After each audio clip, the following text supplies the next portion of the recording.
میں نے زمانہ دیکھا ہے، میں کوئی عام آدمی نہیں، میں سردار ہوں، میں نے دنیا دیکھی ہے، مجھے قسم ہے جو آپ کی زبان سے نکل رہا ہے وہ بشر کا کلام نہیں، آپ مجھے کلمہ پڑھائے، میں مسلمان ہونا چاہتا۔ بڑے بڑے کفل ٹوٹے، حضرت عمر بھی آئے تو آئے قرآن کی تاثیر کی برکت سے۔ حضرت صدیق اکبر نہ اپنے گھر کے سین میں بیٹھ کے قرآن پاک پڑھتے تھے تو رویا کرتے تھے، روتے تھے۔ مکے کے کچھ سردار کٹھے ہو کے نبی کریم کی بارگاہ میں گئے، کہنے لگے ایک تو صدیق اکبر کو منع کریں کہ قرآن اونچا نہ پڑھا کرے، اور اگر اونچا پڑھنا ہے تو پھر ان سے کہیں پڑھ کے رویا نہ کرے۔ حضور نے فرمایا اپنے گھر میں بیٹھ کے پڑھتا ہے، روتا ہے، تمہیں کیا ہے؟ یا رسول اللہ، یہ ابو بکر صدیق جب قرآن پاک کی تلاوت کر کے روتے ہیں نا تو ہماری بچیاں بھی رونے لگتی ہیں، ہماری عورتیں گھر کا کام کاج چھوڑ کے تو صدیق اکبر کے دروازے پہ کھڑی ہو کے روتی رہتی۔ حضور ان سے کہیں یہ قرآن سے جو شغف ہے ان کا، کہاں گئے مسلمان جو قرآن پڑھنے والے تھے، کدھر گئے؟ سارا کچھ ہی ہمارا موبائل لے گیا۔ میں کس طرح یہ بات بیان کروں کہ کچھ لوگوں نے رمضان میں بھی قرآن پاک ایک بھی ختم نہیں کیا، رمضان شریف میں بھی ایک قرآن پاک کی توفیق نہیں ہوئی، لے گیا سارا کچھ، ہماری خوش گپیاں۔ کمال ہو گئی، ہم نے سوچا ہی نہیں، فکر ہی نہیں کی۔ سنگیو واپس آؤ، قرآن پاک سے پیار کرو، قرآن پاک سے محبت کرو، قرآن کی تعلیم حاصل کرو۔ لوگ کہتے ہیں میں بوڑھا ہو گیا ہوں، زبان موٹی ہو گئی ہے، قرآن کیسے سیکھوں؟ 38.5 سال کی عمر میں کلمہ پڑھا حضرت صدیق اکبر نے۔ کچھ صحابہ ان سے بھی عمر میں زیادہ تھے، تو بڑی عمر میں دین سیکھا کہ چھوٹی عمر میں سیکھا؟ ہمیں کیا ہو گیا ہے؟ قرآن پاک کی طرف توجہ کرو۔ میرے نبی پاک علیہ السلام نے فرمایا اس قرآن کی برکت سے اللہ قوموں کو عروج عطا کرے گا، اس کی برکت سے ہی قوموں کو زوال ہوگا۔ حضرت عائشہ صدیقہ کہتی ہیں حضور رات کو نماز کی نیت باندھتے تھے تو ایک ہی آیت پڑھتے تھے، ساری رات ایک ہی آیت پڑھتے رہتے تھے، روتے رہتے تھے، اور جب حضور روتے تھے تو جس طرح ہنڈیا ابلے تو آواز آتی ہے، اس طرح حضور کے سینے سے آواز آتی تھی۔ جبیر بن مطعم کہتے ہیں میں بدر کے قیدیوں کے بارے میں بات کرنے آیا حضور سے، نبی پاک مغرب کی جماعت کرا رہے تھے۔ جب میں مدینے پہنچا تو مسجد نبوی کے باہر کھڑے ہو کے میں نے حضور کی تلاوت سنی۔ فرماتے ہیں بس میں تو بات کرنے آیا تھا نا، تو وہ آیتیں سنی تو مجھے یوں لگا مجھ پہ بجلیاں گر رہی۔ کون ہے جو میرے دل کے کفر اور کفل دھو رہا ہے؟ بس قرآن سنتا گیا اور رب مجھے ایمان کی توفیق عطا فرماتا گیا۔ حضرت بایزید بستامی رحمت اللہ تعالیٰ علیہ کی بات لکھی آپ نے، فرماتے ہیں کہ وہ ایک دن بستام کے بازار سے گزر رہے تھے تو لوگ، رمضان کا مہینہ تھا تو لوگ اپنی دکانوں سے اٹھ کے آنے لگے، اپنا کاروبار چھوڑ کے ملنے لگے۔ تو حضرت بایزید فرماتے ہیں کہ میرے دل میں خیال آیا بادشاہ بھی آئے تو کوئی دکان نہیں چھوڑتا، کتنا میرا مقام ہے، کتنا میرا درجہ ہے کہ لوگ آ رہے ہیں۔ فرماتے ہیں شیطان نے میرے نفس کو بڑا کر، میں نے رمضان کے مہینے میں کوئی کھجور اٹھائی ریڑھی سے اور منہ میں رکھ لی، کھائی بھی نہیں، رکھ لی۔ لوگ کہنے لگے دفع کرو، یہ بھی کو بلی ہے، روزہ ہی نہیں رکھا ہوا۔ فرماتے ہیں لوگوں نے مجھے برا کہا، میں دنیا سے ٹوٹ گیا پر میرا اپنے رب سے رشتہ مضبوط ہو گیا۔ میں اس دن جا کے رویا اس کی بارگاہ۔ تو یہ جو ہے نا تعریف کا چکر، شیخ سعدی فرمایا کرتے تھے لکڑی کو گھن کھاتی ہے اور بڑے لوگوں کو تعریف کھا جاتی ہے۔ بڑے لوگ جو تھے نا پرانے بادشاہ، انہوں نے قصیدے پڑھنے کے لیے شاعر رکھے ہوئے تھے، چودھری، سردار، رئیس، سیٹھ، ان لوگوں کو کون سی چیز خراب کرتی ہے؟ وہ لوگ آگے گزر جاتے ہیں جو ان کو چودھری کہہ کے سلوٹ کرتے ہیں، چودھری صاحب پیچھے رہ جاتے ہیں۔ وہ تو بنا کے چلا گیا، اسے کام نکال کے چلا گیا۔ تو کبھی بھی زندگی میں تعریف کی خواہش پیدا نہ کریں، اور صوفی تو تعریف کراتا ہی نہیں، درویش تو تعریف کراتا ہی نہیں۔ وہ کہتا ہے مجھے بندوں کی تعریف سے کیا غرض، میں نے تو وہ والی تعریف کرنی ہے جو میرا رب میری کرے گا۔ آخرت کی طرف توجہ، تو تعریف پر غور نہ کریں، تعریف کی خواہش نہ کریں، لیکن ایک بات ضرور دل میں پیدا کریں، یہ ضرور سوچیں کہ اچھے بندے اور مخلص لوگ، شریف لوگ آپ کے بارے میں رائے کیا رکھا ہے، یہ ذہن ضرور بنائیں۔ مخلص جو آپ سے مخلص ہے، مخلص لوگ، اچھے لوگ، شریف لوگ آپ کے بارے میں کیا رائے رکھتے، اس رائے کا خیال رکھنا بھی دین کا حصہ ہے۔ حضرت عمر فاروق رضی اللہ تعالیٰ عنہ فرماتے میں کھڑا تھا، یہ بخاری شریف میں حدیث ہے، فرماتے میں کھڑا تھا نبی پاک صلی اللہ علیہ وسلم کی بارگاہ میں تو ایک جنازہ گزرا۔ جنازہ جو اٹھانے والے تھے نا وہ کہہ رہے تھے کہ یہ بڑا ہی اچھا انسان تھا، اس نے غریبوں کی خدمت کی، دین کی نوکری کی، لوگوں سے پیار کیا، ماں باپ بہن بھائی رشتہ دار ہر ایک کے لیے اس کا رویہ اچھا تھا۔ فرماتے ہیں نبی پاک صلی اللہ علیہ وسلم نے جنازہ اٹھانے والوں کی بات سن کے فرمایا واجبت، اس پر واجب ہو گئی۔ حضرت فاروق اعظم رضی اللہ تعالیٰ عنہ فرماتے ہیں تھوڑی دیر کے بعد ایک اور جنازہ گزرا، تو جنازہ اٹھانے والے کہہ رہے تھے بڑا شریر آدمی تھا، زبان کا برا، دھوکے باز، فراڈیا، بے ایمان، مال کھانے والا لوگ یہ باتیں کر رہے تھے۔ نبی پاک صلی اللہ علیہ وسلم نے فرمایا واجبات، اس پر بھی واجب ہو۔ حضرت عمر کہتے ہیں جنازے گزر گئے دونوں، میں نے عرض کی یا رسول اللہ صلی اللہ علیہ وسلم جس کو لوگ اچھے جملوں سے یاد کر رہے تھے اس پر بھی واجب ہو گئی، اور جس کو لوگ برے جملوں سے یاد کر رہے تھے اس پر بھی واجب ہو گئی۔ تو محبوب نے وہاں لفظ ارشاد، یہ بخاری کے لفظ ہے، فرمایا انتم شہداء اللہ فی الارض، فرمایا عمر تم لوگ زمین پر میرے اللہ کے گواہ ہو۔ تم لوگ، چونکہ اشارہ حضرت عمر کی طرف ہے تو اس سے مراد نیک لوگ، اس سے مراد پرہیزگار لوگ، اچھے لوگ۔ انتم شہداء اللہ فی الارض، تم لوگ زمین پر اللہ کی گواہ ہو۔ فرمایا جس کو جنازہ اٹھانے والے لوگوں نے کہا کہ یہ بندہ اچھا تھا تو میں نے کہا واجبت، اس پر جنت واجب ہو گئی، اور جس کو جنازہ اٹھانے والے لوگوں نے کہا شریر تھا، برا تھا، نالائق تھا، تکلیف دیتا تھا، چونکہ تم زمین پر اللہ کے گواہ ہو تو میں نے کہا واجبات، اس پر جہنم واجب ہوگی۔ اپنے مخلصین کے بارے میں ضرور یہ خیال کریں کہ ان کی آپ کے بارے میں رائے کیا ہے۔ رائے، اچھے لوگوں کی رائے، ہمیشہ مخلصین کی رائے۔ ایک درویش نے ایک عجیب بات لکھی ہے، ہمارے یہاں کہا جاتا ہے نا زبان خلق کو نکارہ خدا سمجھو، اس سے مراد ہر آدمی کی رائے نہیں ہوتی۔ بہت سارے لوگ تو حسد میں آ کے بھی باتیں کرتے ہیں، ان کی رائے یہاں مقصود نہیں، مخلصین کی، خیر والے لوگ اچھے۔ کچھ لوگ تو ایسے ہوتے ہیں جن کی کسی کے بارے میں بھی رائے ٹھیک نہیں ہوتی، وہ جب بھی بات کرتے ہیں یا حسد کی بنیاد پہ کرتے ہیں یا بغض اور کینے کی، ان کی بات نہیں۔ لیکن باقی جو خیر والے لوگ، مثبت جو طبقہ ہے، جو اچھی سوچ کا حامل، وہ ہمیں پتہ ہوتا ہے کون سا بندہ کس طرح کا۔ ایک درویش کہتے ہیں کہ ایک دفعہ طوفان آ گیا ہماری بستی میں، تیز طوفان، تو ایک آدمی بہت بڑے درخت کے نیچے کھڑا تھا، تو ایک شخص نے اس کو کہا بھائی طوفان بڑا سخت آنے والا ہے، پتہ نہیں کیا بنے گا، گھر چلا جا۔ اس نے کہا میرا اللہ مجھے بچا لے گا۔ ایک اور بندہ دور سے دوڑا آیا، اس نے کہا بھائی تو شاید خیال نہیں کر پا رہا، طوفان آنے والا ہے بڑا سخت، بڑا سخت، بڑا تیز طوفان آنے والا ہے۔ ہاں تیز طوفان آئے گا، گھر چلا جا، بچ جائے گا۔ اس نے کہا میرا اللہ بچائے گا۔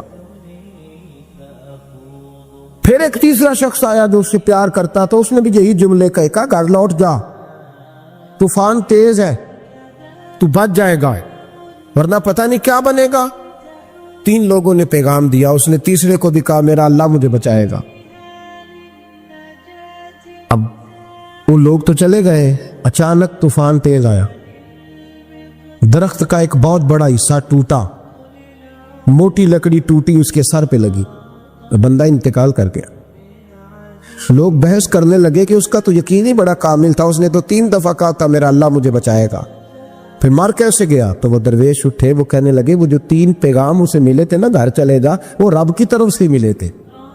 وہ جو 3 مخلصین نے اسے آ کے کہا تھا نا کہ بچ جا اس گلی سے، تو وہ بھی آوازیں قدرتی تھی، وہ بھی اسے اللہ، دیکھے نا رب کریم کوئی زمین پر اتر کر سامنے کھڑے ہو کر تو کلام نہیں نہ کرتا، وہ کسی نہ کسی رنگ میں، کسی نہ کسی انداز میں اپنے بندوں کو کسی نہ کسی وسیلے سے پیغام دیتا ہے نا۔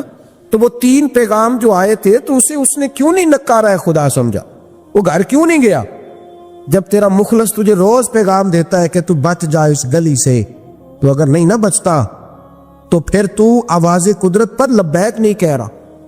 اگر تیرا بڑا پیارا تجھے روز سمجھاتا ہے نا کہ یہ گلی چھوڑ دے، یہ تیرے والی نہیں، اور تو پھر بھی اسی گلی سے گزرتا ہے، تو پھر تو کچھ ایسی باتوں کو کچل رہا ہے جو تیرا بڑا نقصان کرے۔ بھائی مخلصین جب بات کریں تو ان کی بات کا خیال رکھ، غور کیا کر، تیرے مخلص تیرے بارے میں حضرت عبداللہ ابن عمر، حضرت عمر کے بیٹے تھے، حضرت حفصہ نبی پاک صلی اللہ علیہ وسلم کی زوجہ ہے، حضرت عمر کی بیٹی ہیں۔ ایک دن حضرت عبداللہ ابن عمر کہنے لگے حفصہ نبی پاک صلی اللہ علیہ وسلم سے پوچھنا ان کی میرے بارے میں کیا رائے ہے، اچھے لوگوں کا خیال کرنا۔ دیکھیں نا حضرت ابو بکر نے ایک دن حضرت بلال سے کہا تھا حضور سے پوچھ کے بتانا، اور یار تو کبھی خیال ہی نہیں کرتا اس بات کا۔ فرمایا پوچھ کے بتانا ابو بکر کے بارے میں ان کی رائے کیا ہے، مطلب پوچھ کے بتا دو، پتہ تو چلے، ان سے بات کرنا۔ ہم نے کبھی سوچا ہے ہماری اماں ہمارے بارے میں کیا سوچتی ہے؟ کتنے بد نصیب ہیں وہ بیٹا جس کے ماں باپ اس سے بات کرتے ہوئے ڈرتے ہیں کہ پتہ نہیں کہاں سے بولے گا۔ کبھی ہم نے سوچا ہے کہ ہمارے اساتذہ اور مشائخ کا ہمارے بارے میں رویہ کس طرح کا ہے؟ ہر استاد کو کھڑا کر کے کبھی کہا نہیں جا سکتا کہ جا میرا بیٹا میرے لیے فلاں چیز لے کے آ، کچھ کا پتہ ہوتا ہے۔ ہر مرید کو ہر بات نہیں بتائی جا سکتی، کچھ کا پتہ ہوتا ہے اس کا رویہ کس طرح کا، یہ کس مزاج کا۔ حضرت عبداللہ ابن عمر رضی اللہ تعالیٰ عنہ نے حضرت حفصہ کی ڈیوٹی لگائی، فرمایا پوچھ کے بتانا محبوب سے میرے بارے میں رائے کیا ہے۔ نبی پاک صلی اللہ تعالی وسلم شام کو گھر آئے تو وہ بہن تھی نا، انہوں نے تو کہا جب کبھی موقع ملے تو وہ بہن تھی، انہوں نے کہا موقع کی کیا بات ہے، میرے بھائی نے کام بتایا۔ اسی دن ہی محبوب پاک علیہ السلام سے پوچھنے لگی، کہنے لگی یا رسول اللہ عبداللہ ابن عمر کے بارے میں آپ کی کیا رائے ہے؟ تو میرے محبوب علیہ السلام نے فرمایا عبداللہ لڑکا تو بڑا اچھا ہے تو رجل صالح نیک ہے، لیکن میں نے سنا ہے کہ عشاء پڑھ کے سوتا ہے اور فجر کی نماز تک سویا ہی رہتا ہے، وہ 2 نفل بھی تہجد کے نہیں پڑھتا۔ فرمایا یہ اس کی کمزوری مجھے پسند نہیں، یہ اس کا انداز مجھے بھلا نہیں لگتا، یہ خامی ہے اس کہ عشاء کے بعد غافلوں کی طرح بستر پہ لیٹتا ہے اور پھر فجر تک لیٹا ہی رہتا ہے، اس کو چاہیے کچھ وقت اٹھ کے رب کی عبادت بھی کرے۔ حضرت حفصہ کہتی ہے میں نے کہا کہ بھائی محبوب کہتے ہیں بندہ تو بڑا اچھا ہے پر فجر تک غافلوں کی طرح سویا رہتا ہے، رات پوے تے بے دردانو نیند پیاری آوے، درد مندانو یاد سجن دی ستے امیان جگاوے، اور ساون کی کالی راتوں میں جب بوندا باندی ہوتی ہے وہ راتوں کو اٹھ اٹھ روتے ہیں جب خلقت ساری سوتی۔ فرمایا وہ سویا رہتا ہے۔ تو حضرت عبداللہ ابن عمر کہنے لگے بہن تو گواہ ہو جا، آج کے بعد تیرے بھائی کی تہجد کبھی قضا نہیں ہوگی، میں وقت پہ پڑھا کروں گا، اس لیے کہ مجھے تو سرخ روح ہونا ہے آقا کی نگاہوں میں۔ زمانے کیا ہے کیا ناصر بھلا جانے برا جانے کہ موج ہے دنیا کیا کہتی ہے، مجھے تو حضور کی نظر میں اپنے آپ کو صحیح ثابت کرنا ہے، وہاں مجھے یاد رکھو مخلصین کا کبھی جو آپ کے مخلص لوگ ہیں ان کے اعتماد کو کبھی ٹھیس نہیں پہنچنی چاہیے۔ کچھ دروازے ایسے ہوتے ہیں جن کے بغیر گزارا نہیں ہوتا۔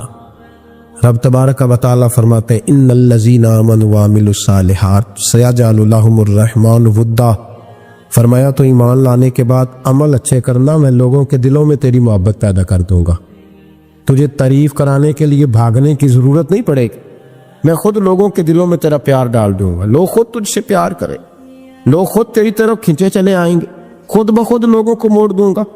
تو یاد رکھیں مخلصین آپ کے بارے میں کیا کہتے ہیں، اچھے لوگوں کا رویہ آپ کے بارے میں کیا ہے، لوگ آپ کے بارے میں کس طرح کے جملے کہتے ہیں، خیر والے، وہ چیزیں ہمارے لیے سرمایہ آخرت ہے۔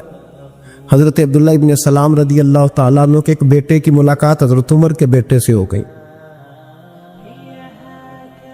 حضرت عبداللہ ابن سلام رضی اللہ تعالیٰ عنہ کے صاحبزادے کہنے لگے عبداللہ بن عبداللہ، وہ کہنے لگے حضرت عمر کے بیٹے سے کہ تو جہنم کے تالے کا بیٹا ہے، تو کفل جہنم کا بیٹا ہے۔ تو حضرت سیدنا عبداللہ ابن عمر جو تھے وہ ناراض ہو گئے کہ میرے باپ کو جہنم کا تالا کہا۔ گھر جا کر حضرت عمر کو شکایت کی کہ عبداللہ بن سلام کا بیٹا کہتا ہے تو جہنم کے تالے کا بیٹا ہے۔ تو حضرت عمر کہنے لگے اس کو کیا لکھ کے دے اور اپنے باپ سے سائن کرا کے دے۔ کہ ابا جی اس نے اتنی سخت بات کی اور آپ خوش ہو رہے، فرمایا اسے کہو لکھ کے دے۔ کہا جناب عجیب بات ہے، فرمایا جاؤ اور اس کے باپ سے مل کے آنا، اسے کہنا لکھ کے دے۔ حضرت عبداللہ بن سلام رضی اللہ تعالیٰ عنہ خدمت میں حاضر ہوئے، کہا جناب کفل جہنم والی بات کیا ہے، آپ لکھ دیں گے؟ فرمایا میں لکھ دوں گا۔ کہا جناب مجھے بھی حکمت سمجھائیں، جہنم کا تالا اس کی کیا مراد ہے؟ تو حضرت عبداللہ ابن سلام فرمانے لگے اس سے مراد یہ ہے کہ جب تک عمر دنیا میں رہے گا جہنم کو تالا لگا رہے گا، عمر کسی کو غلط کام کرنے نہیں دے گا کہ وہ دوزخ میں جائے۔ صحابہ کے بارے میں جب کوئی جملہ کہا کرتا تھا وہ کہتے تھے کہ اسے لکھو، اہل خیر کی رائے، اچھے لوگوں کی ہمارے بارے میں رائے کیا ہے ہمیں پتہ ہونا چاہیے۔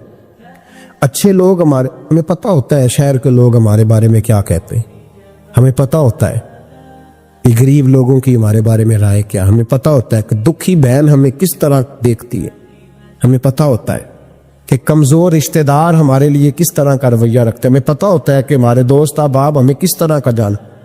اپنے رویوں میں تبدیلی لائے، دیکھیں کہ اچھے لوگوں کی آپ کے بارے میں رائے کیا ہے، اس رائے کو سنبھال کے رکھیں۔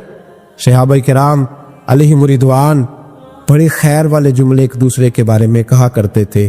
حضرت علی فرمایا کرتے تھے کہ عمر دنیا میں اس طرح ہے جس طرح خدا کی رحمت کا بادل برس رہا ہے، اور جناب عمر فرمایا کرتے تھے اگر علی ہمارے درمیان نہ ہو تو ہم تو ہلاک ہی ہو جائیں، علی ہے تو ہم بچے ہوئے۔ ایک دوسرے کے بارے میں خیر کا جملہ ان کی زبانوں پہ رہتا تھا، اور وہ اس رائے کا لحاظ کرتے تھے، وہ اس رائے کا پاس کرتے۔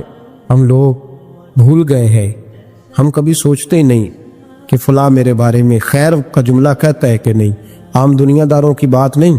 تو بھائی یہ دیکھیں کہ اچھے لوگ آپ کے بارے میں کیا کہتے، اس گواہی کو سنبھال کے رکھے، وہ گواہی صبح قیامت کام آئے گی۔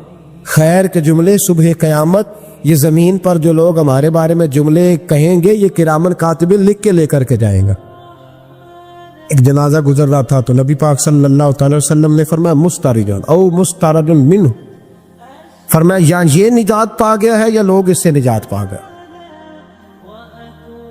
یا یہ نجات پا گیا یا لوگ نجات پا گئے۔ حضرت انس بن مالک کہتے ہیں مجھے وجد ہو گیا، میں نے کہا حضور کیا مطلب؟ تو میرے محبوب پاک علیہ الصلوۃ والسلام نے فرمایا اگر تو یہ انسان اچھا تھا تو پھر آج نجات پا گیا ہے، اپنے خدا کی رحمت میں پہنچ گیا، اور اگر یہ برا تھا تو پھر دنیا اس سے نجات پا گئی، لوگوں کی جان چھوٹ گئی، لوگوں کی جان چھوٹ گئی، جان چھوٹ گئی۔ لوگ جنازوں پہ بھی کہتے ہیں اس نے بڑے قبضے کیے، اس نے بڑے ظلم کیے، اس نے بڑا کچھ، جنازوں پہ بھی لوگ باز نہیں آتے۔ اچھے لوگوں کی رائے کیا ہے یہ ہمیں یاد، کوئی کسی کونے سے نکل آتا ہے، کوئی کسی کونے سے نکل آتا ہے جنازے، یار یہ میرا بھی خیال رکھتا تھا، کوئی کسی کونے سے نکل کے کہتا ہے میری غریبی پر BC کا پردہ تھا، کوئی کسی کونے سے نکل کے کہتا ہے او بھائی میری پریشانیوں پہ BC کا پردہ تھا، کوئی کسی کونے سے۔ اس لیے رب کریم کے بندے جب دنیا سے جاتے ہیں تو عجیب ہی حالات ہو جاتے، ان پہ زمین بھی روتی ہے، آسمان بھی روتا ہے، اکھاں جدوں میٹیاں زمانہ مینوں روے گا، اپنا تے اپنا بیگانہ مینوں روے گا، جدوں نہ میں دسیا میں خاراں نوں میں خانے وچ جام ٹوٹ جان میں خانہ مینوں روے گا، کئی لک لک روڑ کے، کئی بک بک روڑ کے، گلیاں دا ایانا تے سیانا مینوں روے گا، اور میرے مرنے پہ ہر سو شور مچ جائے گا، دیکھو گے کہنے الوداع سرکار خود تشریف لائیں گے۔ تو یاد رکھیں اہل خیر کی ہمارے بارے میں رائے کیا ہے، اس کی ہمیں خبر ہونی چاہیے۔ اچھے لوگ ہمارے بارے میں کیا کہتے ہیں، یہ چیز ہمارے لیے سرمایہ ہونی چاہیے، ہم ان چیزوں کو یاد رکھنا چاہیے۔ ایک تو کبھی تعریف کی خواہش نہ پیدا کریں، ہاں اگر کبھی جانچنا ہو تو یہ ضرور دیکھیں کہ اللہ کے بندے نیک لوگ اہل خیر ہمارے بارے میں کیا کہتے ہیں۔ مولانا سردار احمد صاحب رحمت اللہ علیہ کے پاس نا ایک بوڑھی اماں اپنا بیٹا چھوڑ گئی، تو حضرت صاحب نے کو 2 4 5 مہینے رکھا، تو بعد میں اس کی اماں کو بلا کے کہا کہ کہیں تو بیوہ ہے، بیٹا تیرا یتیم ہے، میں نہیں چاہتا کہ اس کا وقت ضائع ہو، یہ پڑھنے والا کوئی نہیں، سارے نہیں بھائی پڑھنے والے ہوتے، اب یہاں علماء بیٹھے ہیں، میں بے ادب بھی نہ ہو جاؤں، کچھ پورے 8 سال لگا کے بھی آ جاتے ہیں، سند بھی ان کے پاس ہوتی ہے، ناراض نہ ہو جانا، یہ تو سب اچھے لوگ ہیں، سند ہوتی ہے پر پتہ کوئی نہیں ہوتا، یہ اعلیٰ حضرت نے لکھی ہے بات، سند ہوتی ہے، پوری ڈگری ہوتی ہے، اس پہ کئی لوگوں کے سائن بھی ہوتے، تو بہت سارے طالب علم ایسے ہوتے ہیں جو مدارس میں کہتے ہیں میں فاضل فلاں ہوں،